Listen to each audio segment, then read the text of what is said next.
The story of my life began in 1942 when your nan and granddad met in a factory that they both worked in. They got married in 1943, the year later, and I was born a year later in 1944.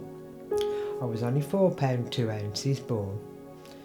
I had to go in a little shoebox with cotton wool and what have you to keep me warm, because there was no intensive care or anything like that in them days. But my dad was in Scotland when I was born, and the letter that he sent Mum before he went away abroad, he put a little sprig of heather in it, and some name Heather. Mum and Dad lived in Cordwell Street with my nan and granddad. They looked after my nan and granddad because my nan was disabled. Then Dad went off to war, and then it was just Mum, Nan and Grandad and me.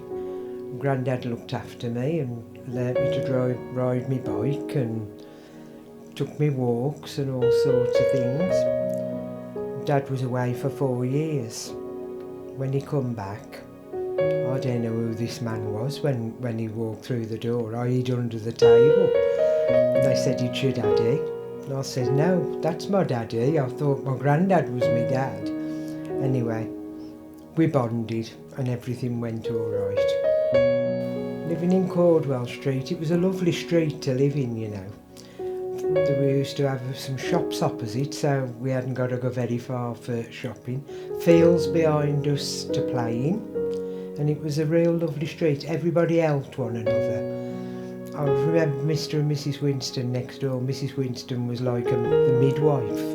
They'd help people, you know, go to the births. There was several of my brothers and sisters' births.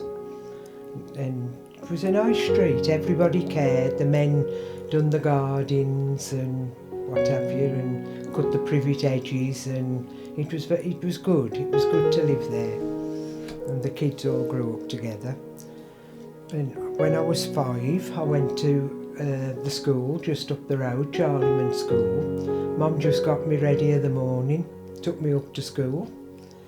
No interview with the teachers or parents' night or anything. Here you are, and that's it. I came home for my dinner at dinner time, and I thought I'd finished my school career. I thought that was it, I've done it, but I hadn't. Anyway, it was a nice school. I'd done infants, juniors and seniors there. There's no seniors now. In fact, it's not Charleyman School now, it's called Pennyhill Lane. The war ended in 1945. And after the war, things were ever so hard.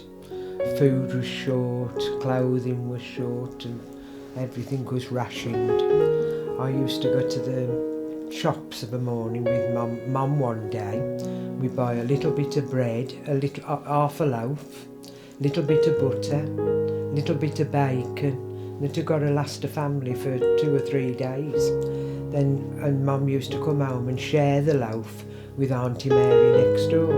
Then the next day I'd go with Auntie Mary and do the same again, and they'd share that. And that's what people did.